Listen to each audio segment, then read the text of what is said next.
The woman banging on my door at 6 a.m. wasn't selling Girl Scout cookies. She was holding a phone with 911 already dialed, screaming that my wife was a criminal trespasser for moving into our own house. I'm standing there in my bathrobe, coffee mug steaming in the cold morning air, staring at this red-faced lunatic who's literally shaking with rage because my wife had the audacity to park her Honda in our driveway overnight.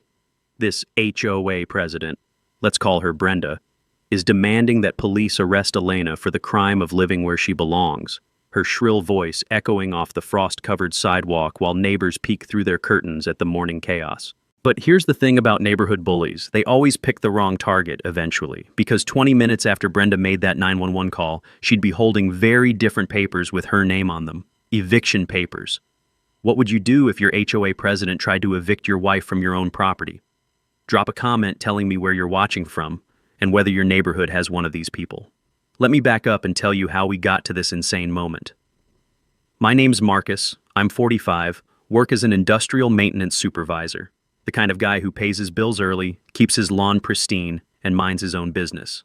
3 years ago, I bought this house in Willowbrook Commons for $295K, a decent middle-class neighborhood with an HOA that charges $180 monthly for landscaping and pool maintenance. Nothing fancy, but clean and quiet. 6 months ago, I married Elena, a 38-year-old pediatric ICU nurse who saves kids' lives for a living. This weekend was her official move-in day. Saturday morning, she's unloading boxes from her Honda Civic when trouble arrives wearing a pantsuit and carrying a clipboard. Meet Brenda Kensington, 58 years old, HOA president for 4 years running, and the kind of person who measures grass heights with an actual ruler. She retired from the county assessor's office with too much time and too little purpose, living in the biggest corner house with flower beds so perfect, they look fake. Within 20 minutes of Elena parking in our driveway, Brenda's marching over like she's responding to a 5-alarm fire. "Excuse me," Brenda announces, pen poised like a weapon, "but we have overnight parking violations here." She's glaring at Elena's Honda like it's a crack den on wheels. Multiple vehicles per household requires board approval, and that commercial equipment violates our residential-only bylaws. Commercial equipment? It's Elena's medical bag, stethoscope and blood pressure cuff visible through the rear window, the tools she uses to keep children breathing at the hospital. But Brenda's already scribbling a $150 fine, her manicured nails clicking against the clipboard like tiny hammers. I step outside with our marriage certificate and property deed, both clearly showing Elena's name alongside mine. "She's my wife, Brenda. She lives here now." The morning air carries the scent of fresh mulch from Brenda's obsessively maintained garden beds as I try to keep my voice level. Brenda barely glances at the documents. "Doesn't matter. Rules are rules." She slaps the fine on Elena's windshield with the satisfaction of someone who's just conquered a small country. Some people think rules don't apply to them. That's when I notice Elena's face, hurt, confused, like she's been slapped. This woman is treating my wife like a criminal for the crime of existing in her own home. Elena's holding a box of nursing textbooks, still wearing her hospital ID badge from yesterday's shift saving premature babies, and this clipboard-wielding tyrant is making her feel unwelcome in her own driveway. But Brenda's not done. "I'll be filing a formal complaint with county code enforcement about this boarding house situation," she announces, loud enough for the neighbors to hear. "And I'm very concerned about all this suspicious medical equipment." She says medical equipment, like Elena's running a meth lab instead of carrying the tools that literally restart children's hearts. The sound of Brenda's heels clicking against concrete echoes through the morning silence as she marches back to her fortress, leaving Elena standing there holding her box, looking like she wants to disappear. 3 neighbors are watching from their windows, curtains quickly snapping shut when I look their way. That evening, Elena sits at our kitchen table, still wearing her scrubs after a 12-hour shift in pediatric ICU. "Maybe we should just pay the fine," she says quietly, exhaustion heavy in her voice. "I don't want to cause problems. This incredible woman who fights death every day to save other people's children is worried about causing problems because some power-drunk retiree decided she doesn't belong here." I reach across the table and take her hand. Her fingers still smell faintly of hospital antiseptic, the scent of someone who spends her days healing the world.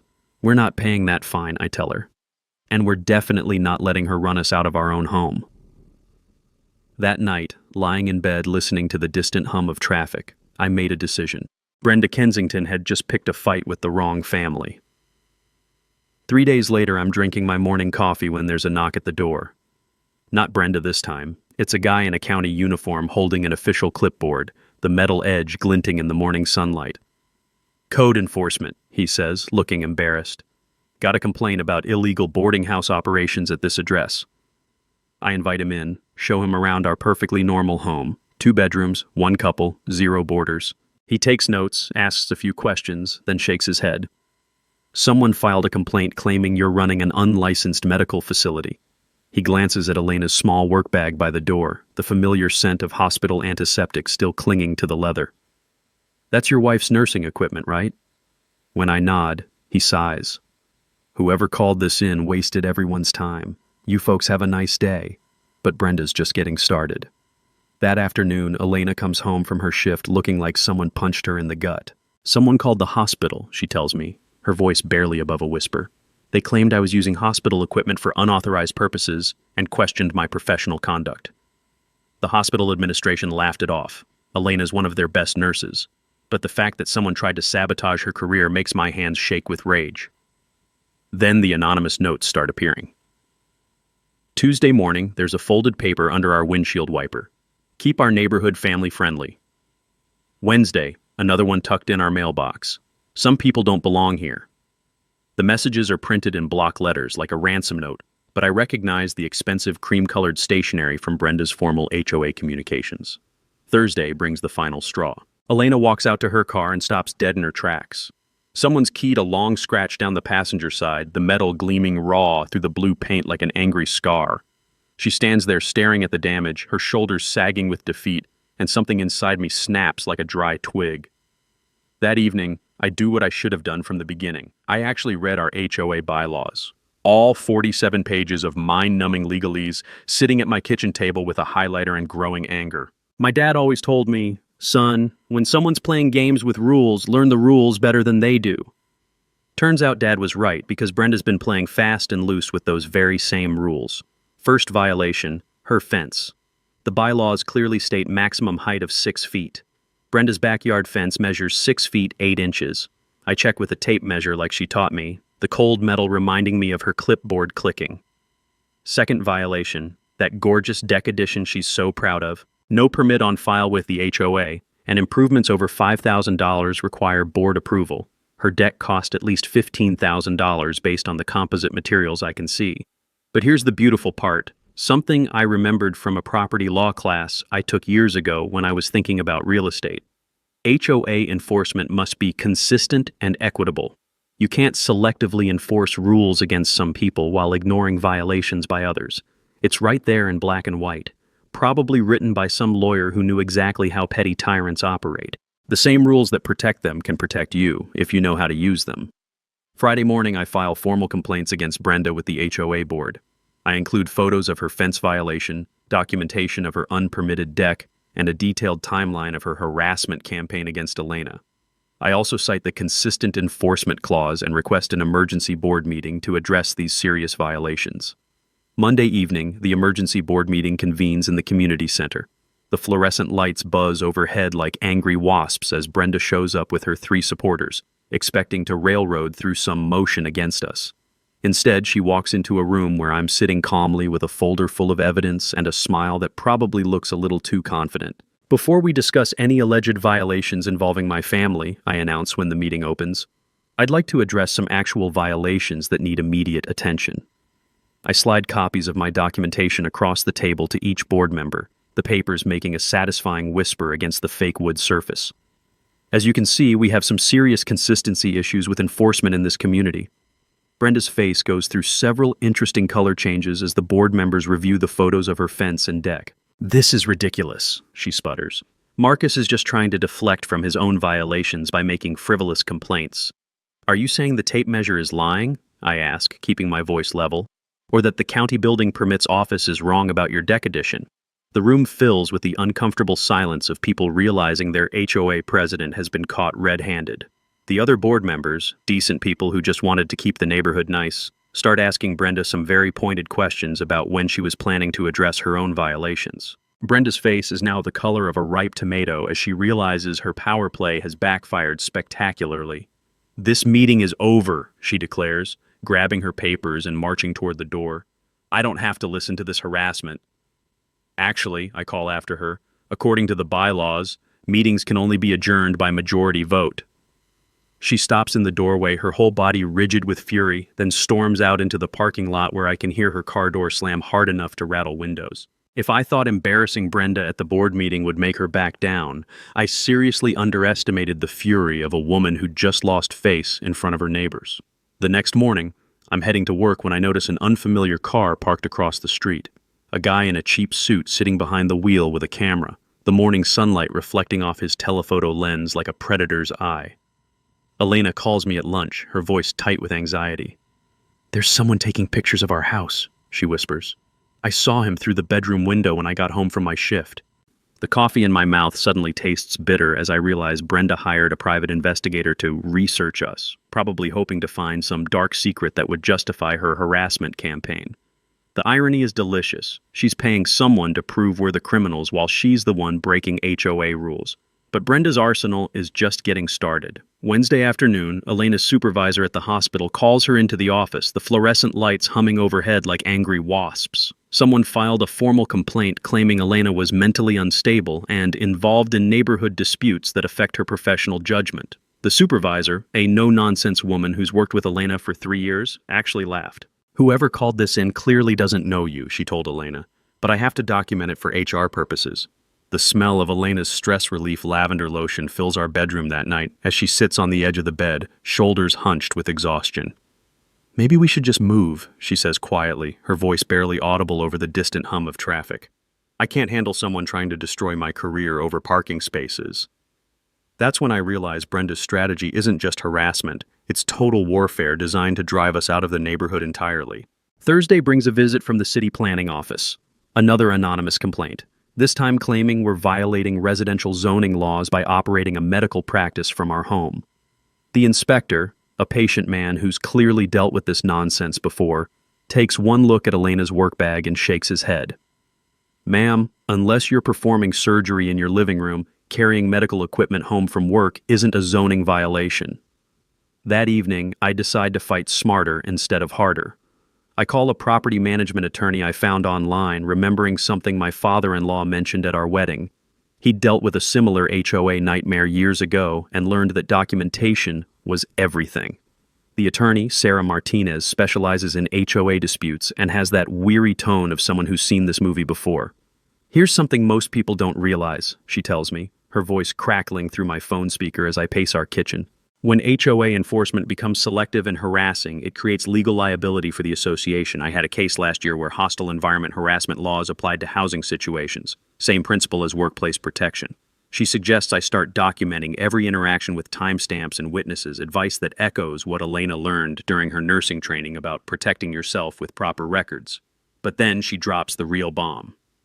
"You might want to request copies of all HOA financial records for the past 3 years. They're member property. Brenda can't legally deny access, and in my experience, people who abuse power often have something to hide in the books. My construction foreman always said, when someone won't let you look under the hood, that's when you know the engine's blown." Friday morning, I submit a formal records request to the HOA board, asking for 3 years of budgets, expenditures, and vendor contracts. It's a routine request that any member can make. But when Brenda gets the email, she calls an emergency meeting to discuss protecting sensitive HOA information from harassment. The attempted cover-up tells me everything I need to know. Brenda's sudden concern about privacy when it comes to public records smells fishier than a week-old salmon. Meanwhile, the private investigator continues his surveillance, though he's getting sloppy about hiding. Tuesday, he follows Elena to the grocery store, his engine idling loudly in the parking lot. Wednesday, he's parked outside the hospital when she gets off her shift, cigarette smoke drifting from his cracked window. By Thursday, Elena's had enough. She walks straight up to his car, knocks on the window, and asks if he'd like her autograph since he seems so interested in photographing her. The guy's face turns red as a stop sign as he drives away, probably realizing that stalking a pediatric nurse doesn't exactly scream criminal mastermind. The neighborhood watch meetings Brenda organizes draw exactly 4 people, including herself. Tom Martinez, my next-door neighbor who's lived here for 15 years, shows up and later tells me the whole thing was just Brenda complaining about you folks for an hour. Tom's a retired accountant with sharp eyes and a sharper tongue. She spent more time talking about your wife's car than actual neighborhood security, he says, the disgust clear in his voice. But here's where Brenda makes her biggest mistake. Friday evening, she sends an email to all residents announcing an emergency assessment of $800 per household for enhanced security measures necessitated by recent incidents. The email specifically mentions costs associated with protecting our community from disruptive elements and demands payment within 30 days or face property liens. That night, my phone starts ringing off the hook, the sound echoing through our house like a dinner bell. Neighbors who've stayed quiet through all the harassment are suddenly very interested in talking. Turns out nobody likes surprise bills, especially ones that smell like retaliation. Brenda just made this personal for everyone. Saturday morning arrives with the kind of crisp autumn air that makes you want to drink coffee on the porch and watch the world wake up. Instead, I'm dealing with Brenda banging on my door at 6 a.m. like she's serving a warrant. Her phone already showing the 911 screen, finger hovering over the call button like she's about to launch a nuclear missile. "There's an illegal trespasser in this house," she shrieks, loud enough to wake half the neighborhood. The morning frost crunches under her feet as she paces our front step like a caged animal, her breath forming angry clouds in the cold air. "I'm calling the police right now unless this person leaves immediately." She's pointing at Elena, who's standing behind me in her nursing scrubs, still holding her hospital ID badge from yesterday's shift, looking like she'd rather be anywhere else on Earth. I take a deep breath, tasting the cold morning air mixed with the lingering scent of Elena's coffee. "Brenda, this is my wife. She lives here. We've shown you the marriage certificate and property deed." But trying to reason with Brenda at this point is like trying to convince a tornado to change direction. She's already committed to destruction. "I don't care what fake papers you have," she snaps, her voice echoing off the frost-covered sidewalk with the sharp crack of breaking ice. "No one moves in without HOA approval, and I never approved this person." The way she says "this person" makes my blood pressure spike into dangerous territory. Elena's not just my wife, she's a pediatric nurse who saves children's lives for a living, and this woman is treating her like a common criminal. That's when Officer Rodriguez arrives, probably expecting some domestic violence call based on Brenda's hysterical 911 report. Instead, he finds 3 adults standing in a driveway having the world's most ridiculous argument. I calmly show him our marriage certificate, property deed, and Elena's driver's license with our address. The officer's expression shifts from alert to annoyed as he realizes he's been dragged into HOA nonsense on his Saturday morning. "Ma'am," Rodriguez tells Brenda, his patience wearing thin like old carpet, "this is a civil matter, not a criminal one. These people have every right to be here." But Brenda doubles down, demanding Elena be arrested for trespassing, her voice getting shriller with each word until it sounds like fingernails on a chalkboard. By now, neighbors are emerging from their houses like prairie dogs, drawn by the commotion. Mrs. Patterson appears on her porch in her bathrobe, shaking her head in disgust. Tom Martinez steps outside with his coffee mug, taking in the spectacle with the weary expression of someone watching a train wreck in slow motion. Even the Johnson kids stop riding their bikes to stare at the crazy lady yelling at the police officer. "No crime has been committed here," Rodriguez states firmly, his hand moving toward his radio like he's considering calling for backup against Brenda instead of us. "If you file another false report, ma'am, you could face charges yourself." The threat hangs in the morning air like smoke, but Brenda's too far gone to hear it. As the police car pulls away, I watch our neighbors' faces. Most look embarrassed for us, shooting apologetic glances before disappearing back inside. A few linger, and I catch sympathetic nods from Tom and Mrs. Patterson. But the damage is done. Brenda has now publicly humiliated Elena in front of the entire neighborhood, turning our morning into a circus with Elena as the unwilling main act. That weekend, I spend Saturday and Sunday diving deep into our HOA documents. The papers spread across our kitchen table like a crime scene investigation. Elena helps organize everything, her medical training proving useful for creating systematic documentation. The smell of fresh printer ink fills our dining room as we copy and categorize 3 years of financial records that Brenda finally had to release after the board overruled her objections. That's when we find it, buried in the mundane expense reports like a needle in a haystack. Every landscaping contract for the past 2 years went to Kensington Gardens LLC, a company that happens to share Brenda's last name and lists her husband as the registered agent. The payments total $47,000 for emergency landscaping services that our neighborhood definitely didn't receive. I remember my uncle, who worked in city contracting for 20 years, always saying over holiday dinners, "Follow the money, nephew. When someone's acting crazy about power, they're usually protecting their wallet." No competitive bidding, no board approval for contracts over $5,000, which HOA bylaws specifically require. No business license or insurance on file.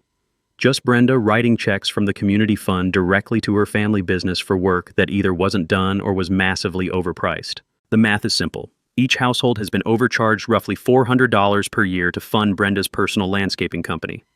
But here's the beautiful part. Elena notices something I missed. The dates of the largest payments coincide perfectly with Brenda's most aggressive enforcement actions against other residents. Every time someone challenged her authority, mysterious emergency landscaping bills appeared within weeks. It's not just corruption, it's retaliation funding, paid for by the very people she's harassing. Sunday evening, I call Attorney Martinez back. "You're going to want to see this," I tell her, the financial documents spread before me like evidence of a crime. "And you might want to clear your calendar. This just became a lot bigger than HOA harassment." Elena squeezes my shoulder as I hang up the phone, her touch still carrying that faint scent of hospital antiseptic that means she's been saving lives while Brenda's been stealing money. "What happens now?" she asks. "Now," I tell her, "we show the neighborhood exactly who they've been paying to protect them." Monday morning, I'm sitting in Attorney Martinez's office watching her review our evidence with the focused intensity of a surgeon examining x-rays. The smell of leather-bound law books mingles with fresh coffee as she spreads the financial documents across her mahogany desk, her pen scratching notes in the margins like she's uncovering buried treasure. "This is textbook self-dealing," she says finally, leaning back in her chair with a low whistle that echoes off the wood-paneled walls. "But it's worse than I thought." She pulls out a red folder from her filing cabinet, the metal drawer sliding shut with a satisfying click. "Most board members try to hide their corruption.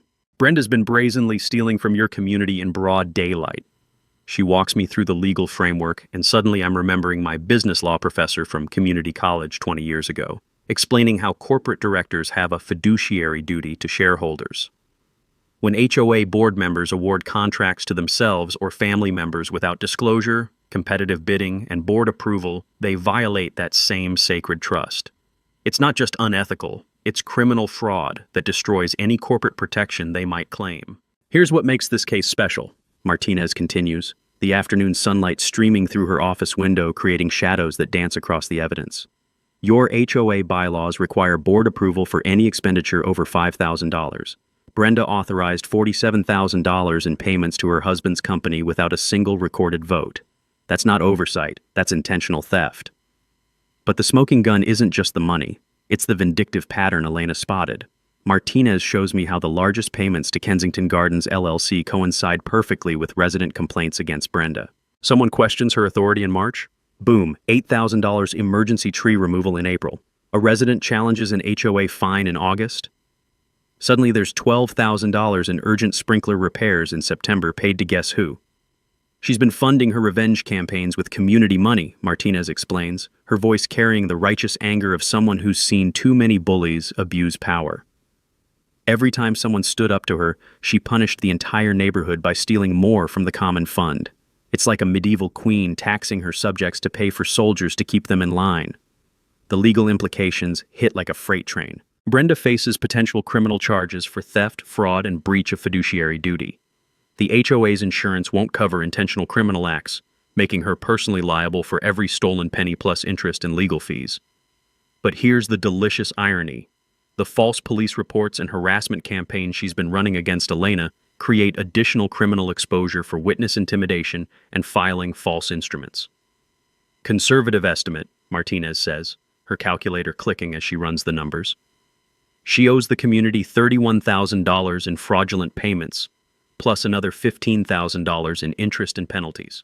Add legal fees and damages for the harassment campaign, and we're looking at $50,000 minimum. Her house is worth maybe $380,000, so we can definitely collect through a property lien that could force a sale. The strategy crystallizes like ice forming on a winter window. We file formal demand letters requiring full financial restitution and Brenda's immediate resignation. If she refuses, we proceed with criminal referrals to the district attorney and civil litigation for damages. But the real knockout punch comes from presenting this evidence to the entire community at the next HOA meeting. "Public accountability is your nuclear option," Martinez tells me, packing the documents into a briefcase that looks like it's seen plenty of courtroom victories. Brenda's been counting on resident apathy and ignorance to cover her tracks. Once everyone sees how much money she's personally stolen from their wallets, her kingdom collapses overnight. Walking to my car, the afternoon sun warming my face for the first time in weeks, I realize we've just flipped the entire game board. Brenda thought she was fighting some troublemaker who didn't know his place. Instead, she's been systematically creating evidence of her own crimes while attacking someone whose wife taught him that bullies only understand one language: consequences. Tuesday evening, I'm sitting at my kitchen table with a yellow legal pad, mapping out our battle plan like a general preparing for D-Day. The smell of Elena's homemade lasagna drifts from the oven, mixing with the sharp scent of fresh printer ink as I organize 3 years of financial evidence into neat piles, each stack representing another nail in Brenda's coffin. But I know from my years supervising maintenance crews that the best plans involve the right people in the right positions, and Brenda's about to discover she's been fighting the wrong war. First call goes to Tom Martinez, my retired accountant neighbor who's been watching this drama unfold with growing disgust. "I've been waiting for someone to take her down," he says when I explain what we found, his voice carrying the satisfaction of someone who's finally found a worthy puzzle to solve. "Send me those financial records.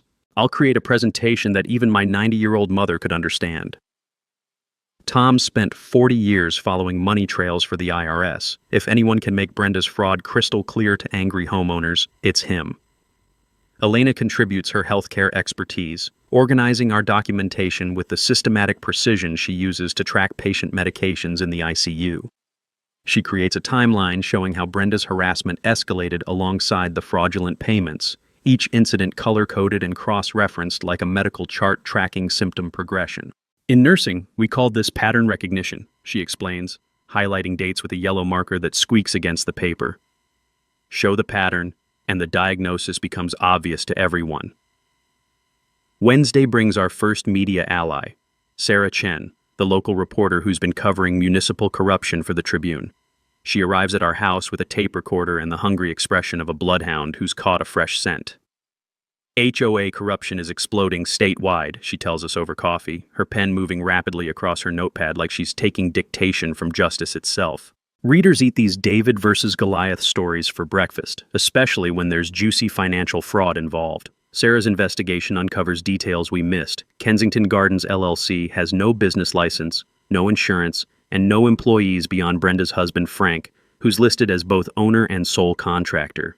The company's bank account shows deposits that perfectly match HOA payments, but virtually no business expenses, no equipment purchases, no material costs, no payroll taxes.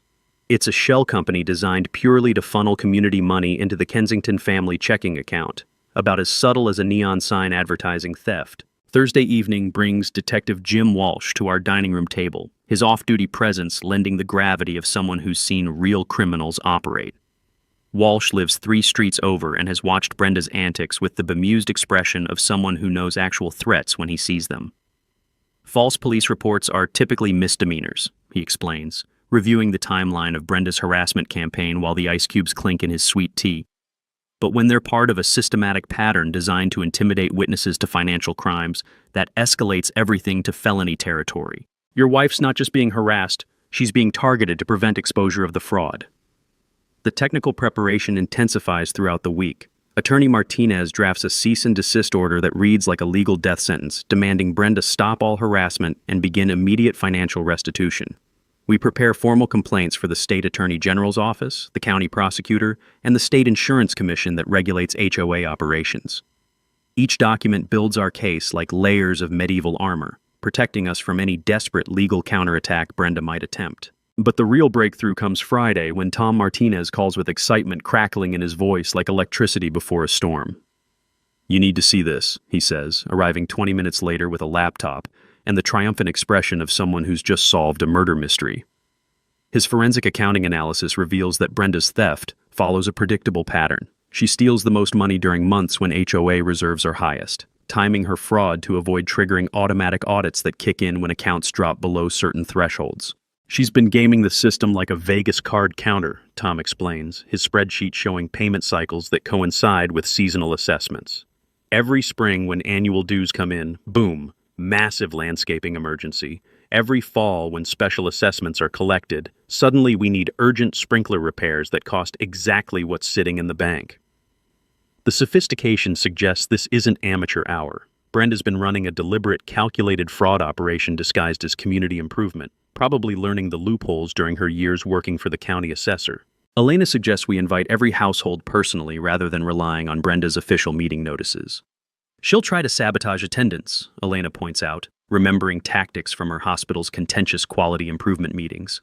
But if neighbors hear about this directly from us, curiosity will pack that room tighter than a Christmas morning living room.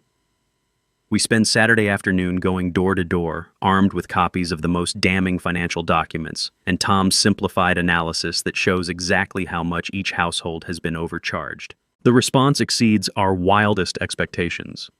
Mrs. Patterson invites us in for coffee that tastes like victory and reveals that Brenda tried to fine her $200 last year for having excessive garden decorations. 3 ceramic frogs that her grandchildren gave her for Mother's Day. The Johnsons show us a citation for their teenager's basketball hoop being inappropriately visible from the street, as if teenagers playing basketball somehow threatened property values. By Sunday evening, we've confirmed attendance from 28 of 31 households. Tom's created a PowerPoint presentation that would make corporate executives weep with envy. Sarah Chen has arranged for a photographer to document the meeting. Detective Walsh will attend in his personal capacity, but wearing his badge, a subtle reminder that criminal behavior has consequences that extend beyond HOA drama. Standing in our kitchen, surrounded by evidence, allies, and a plan more bulletproof than a bank vault, I realize we've built something bigger than revenge. We've created an army. Monday morning brings the first sign that Brenda knows the walls are closing in. Elena finds a business card tucked under our windshield wiper. Some cut-rate lawyer from 2 towns over advertising HOA defense services in faded print that looks like it was copied on a 20-year-old machine. The card smells faintly of desperation and cigarette smoke, probably slipped there by Frank Kensington in the pre-dawn darkness like some bargain basement spy thriller. But Brenda's real panic becomes obvious Tuesday when Tom Martinez calls, chuckling like someone who's just watched a clown fall into a wedding cake. She tried to hire my old accounting firm to represent her, he says, the amusement bubbling in his voice like champagne. Asked them to review irregularities in HOA financial oversight and prepare defenses against harassment by disgruntled residents. The partners took one look at the evidence Tom had already shared and politely declined, suggesting Brenda might want to contact a criminal defense attorney instead, preferably one who accepts payment plans. Wednesday evening, we discover vandalism that crosses every line of civilized behavior. Elena comes home from her hospital shift to find our mailbox destroyed, not just damaged, but completely obliterated with what looks like a baseball bat, metal fragments scattered across our lawn like shrapnel from an explosion. Worse, someone spray-painted "liar" across our garage door in angry red letters that drip down the white paint like accusations bleeding through fresh snow. Our security cameras capture everything with the clarity of a nature documentary filming predator behavior. The timestamp shows 2:47 a.m., and while the figure is wearing dark clothing and a hood, the gait and body shape match Brenda perfectly. More damning, the person uses our driveway to turn around, revealing a partial license plate that Elena's sharp eyes match to Brenda's silver sedan. Detective Walsh reviews the footage and shakes his head like someone watching a suspect confess on live television. Destroying mail receptacles is a federal crime, he explains, the evening breeze carrying the scent of neighbors' barbecue as we stand in our driveway surveying the damage. Add vandalism, trespassing, and intimidation of witnesses, and she's building herself quite the rap sheet. My sergeant always told us that criminals get stupid when they're scared. Looks like your HOA president is proving that theory. He files the report immediately, noting that the vandalism occurred just days before our scheduled community confrontation, timing that screams deliberate witness intimidation. Thursday brings psychological warfare disguised as community service. Brenda distributes flyers to every house claiming that certain residents are planning to destroy our peaceful community with false accusations and frivolous lawsuits. The flyer, printed on that same expensive cream-colored paper she uses for official HOA business, warns neighbors about troublemakers who want to eliminate all community standards and turn our neighborhood into chaos. Reading it feels like watching someone dig their own grave with a gold-plated shovel. The flyer backfires more spectacularly than a 4th of July firework in a garage. Mrs. Patterson calls it the most ridiculous thing she's read since her grandson tried to convince her that professional wrestling was real. The Johnsons taped their copy to their front window with a handwritten note saying, "We support Marcus and Elena." By Friday afternoon, more than half the neighborhood has openly rejected Brenda's propaganda, some neighbors going so far as to march their flyers directly to our door, rolling their eyes at Brenda's obvious desperation. But Brenda's not finished with her campaign of terror. Friday brings the most disgusting escalation yet. Elena's workplace gets another anonymous call, this time claiming she's been mentally compromised by neighborhood stress and should be evaluated for patient safety concerns.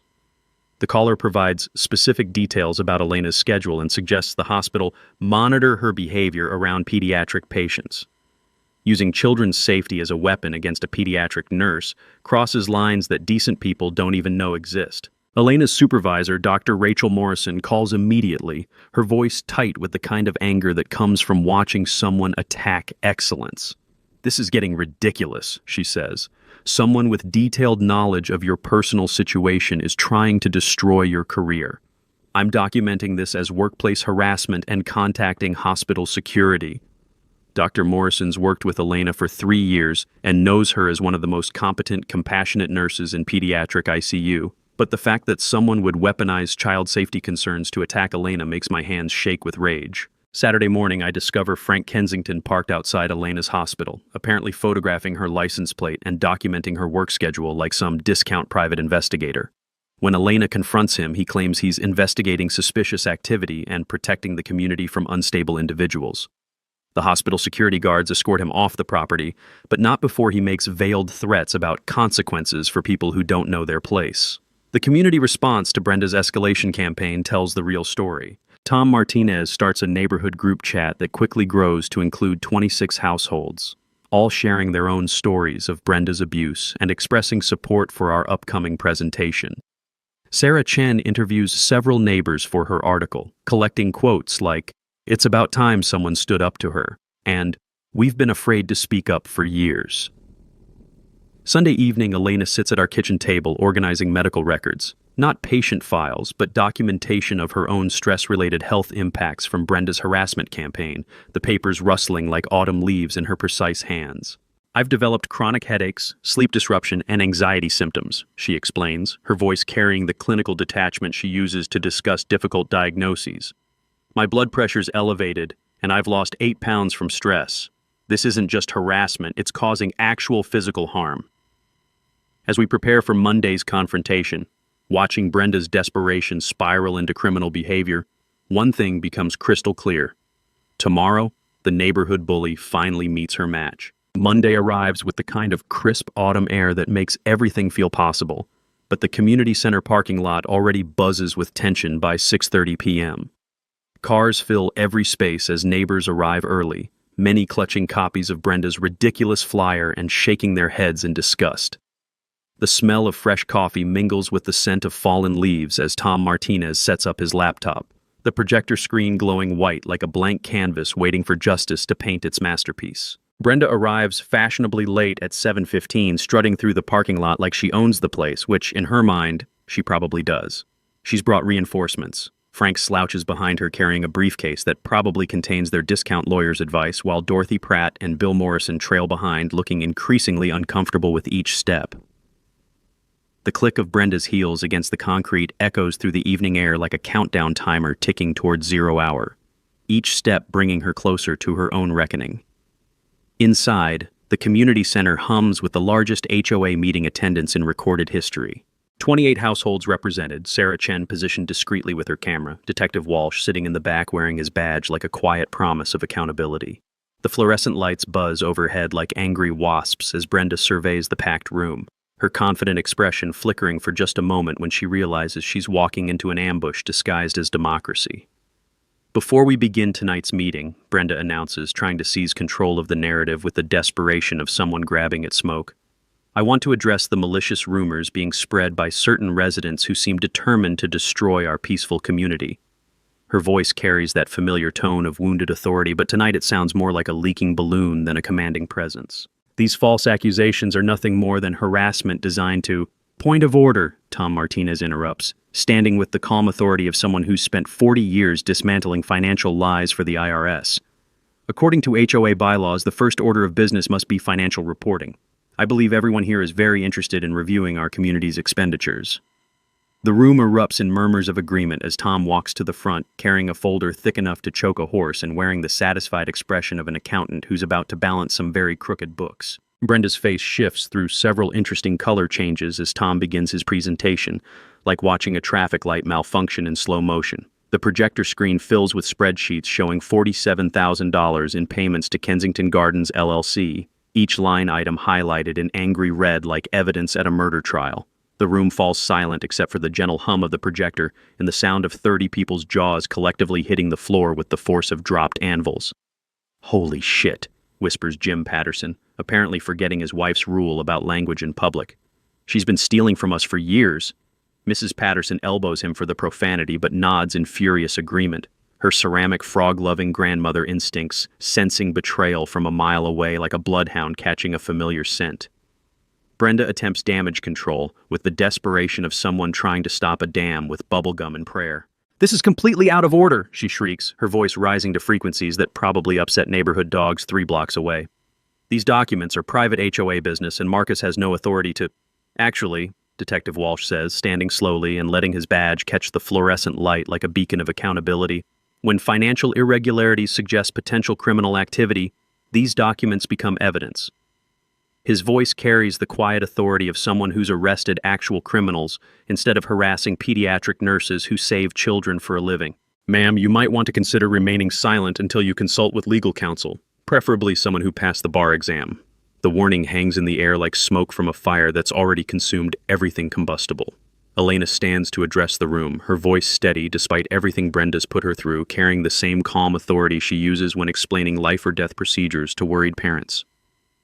"I want everyone to know what this woman has done to my family," she begins, and the room leans forward like flowers turning towards sunlight after a long winter. She describes the harassment campaign methodically, the false police reports, the attempts to destroy her medical career, the stalking at her hospital where she works to keep premature babies breathing. Each revelation lands like hammer blows against Brenda's crumbling credibility, the audience's faces shifting from shock to anger to the kind of determination that builds revolutions. "She called my hospital claiming I was mentally unstable," Elena continues, her professional composure never wavering even as her words slice through the room's silence like surgical instruments. "She tried to use children's safety as a weapon against someone whose job is literally saving children's lives."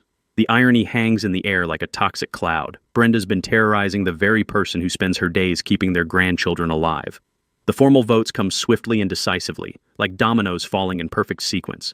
Motion to remove Brenda as HOA president. 27 in favor, 3 opposed. Motion to demand full financial restitution. Unanimous except for Brenda's shrinking faction. Motion to ban Kensington Gardens LLC from future contracts passes with the enthusiasm of people who've just realized they've been funding their own oppression. As Brenda storms toward the exit, her heels clicking against the floor like a retreating army, Tom Martinez delivers the final blow with surgical precision. "Oh, and Brenda? The lien paperwork will be served tomorrow morning. You might want to start packing." The door slams behind her with the finality of justice served ice cold. The next morning arrives with the kind of crisp clarity that makes everything seem possible, but I'm barely halfway through my coffee when there's a familiar pounding on our front door. Through the window, I can see Brenda marching up our walkway like she's storming the beaches of Normandy, clutching a manila envelope against her chest like armor and wearing the expression of someone who's convinced they're about to deliver a knockout punch. "Marcus!" she shouts through the door, her voice carrying that familiar edge of hysteria mixed with false authority. "I have legal papers that are going to end this harassment campaign once and for all." The morning sun catches the frost on our lawn as neighbors begin emerging from their houses, drawn by the commotion like spectators gathering for the world's most entertaining train wreck. I open the door with a smile that probably looks a little too confident, still holding my steaming coffee mug while Elena appears beside me, fresh from her night shift at the hospital and wearing scrubs that smell faintly of antiseptic and victory. "Good morning, Brenda," I say calmly, watching her face cycle through shades of red that would make a tomato jealous. "What brings you to our door so early?" "I'm filing an injunction to stop your defamatory harassment campaign," she announces, waving the envelope like a battle flag. "This meeting last night was nothing but a coordinated attack designed to destroy my reputation with lies and fabricated evidence." Her voice echoes off the morning air, causing Mrs. Patterson to peek out from behind her ceramic frog collection and Tom Martinez to emerge from his garage with a cup of coffee and the expression of someone settling in for quality entertainment. That's when I smile and call over my shoulder. "Honey, can you bring those papers we've been waiting to deliver?" "Yay." Elena disappears briefly, returning with a thick legal envelope that practically radiates official authority. The morning breeze carries the scent of autumn leaves and the sweet smell of justice as I take the papers from Elena's hands. "Brenda Kensington," I announce loudly enough for the growing crowd of neighbors to hear, "you're being served." I hand her the envelope with all the ceremony of presenting an award, except this particular prize comes with a $50,000 price tag and potential criminal charges. Brenda's face goes through several interesting transformations as she rips open the envelope, her hands shaking like autumn leaves in a windstorm. "What is this?" she stammers, but her voice lacks its usual commanding authority and sounds more like air leaking from a punctured tire. "Property lien for fraudulent financial transfers," Elena explains with the calm professionalism she uses when delivering difficult diagnoses to worried families, plus criminal referrals for theft, harassment, and filing false police reports. She pauses for effect, letting the words sink in like medicine designed to cure a very specific disease. "You taught us that some people think rules don't apply to them." The irony hangs in the morning air like smoke from a ceremonial fire. Brenda, who spent years terrorizing neighbors with clipboards and citations, is now holding legal papers that could cost her everything she's stolen plus interest. The hunter has officially become the hunted, and the entire neighborhood has front row seats to watch justice unfold in real time. That's when the morning gets even more interesting. Detective Walsh's patrol car pulls into our driveway, followed by Sarah Chen's Honda with press credentials visible through the windshield. Walsh steps out wearing his official uniform and the satisfied expression of someone who gets to arrest the neighborhood bully instead of responding to her false complaints for once. "Mrs. Kensington," Walsh announces, his voice carrying across the growing crowd with the authority of someone who's tired of dealing with frivolous 911 calls. "You're under arrest for filing false police reports, criminal harassment, and destruction of federal property." The handcuffs catch the morning sunlight like jewelry designed specifically for criminals as Walsh begins reading Miranda rights to a woman who spent months trying to have my wife arrested for living in her own home. Sarah Chen captures everything with her camera, the flash illuminating faces throughout our neighborhood as residents realize they're witnessing the end of Brenda's reign of terror. Tom Martinez actually starts applauding, which catches on like wildfire until half the neighborhood is clapping for justice being served with their morning coffee. "This is harassment!" Brenda shrieks as Walsh guides her toward the patrol car, but her protests echo emptily in front of witnesses who've seen 3 years of financial evidence proving exactly who the real harasser has been. "You're all gonna pay for this. I'll sue everyone for defamation and—" "Ma'am," Walsh interrupts gently, "you have the right to remain silent. I'd recommend using it." The car door closes with the satisfying finality of a book ending exactly as it should, muffling Brenda's continued protests behind government-issued steel and glass. As the patrol car drives away, carrying our former HOA president toward her date with justice, I address the crowd of neighbors who've gathered to witness this moment. "This is what happens when communities work together," I announce, Elena's hand finding mine as the morning sun warms our faces.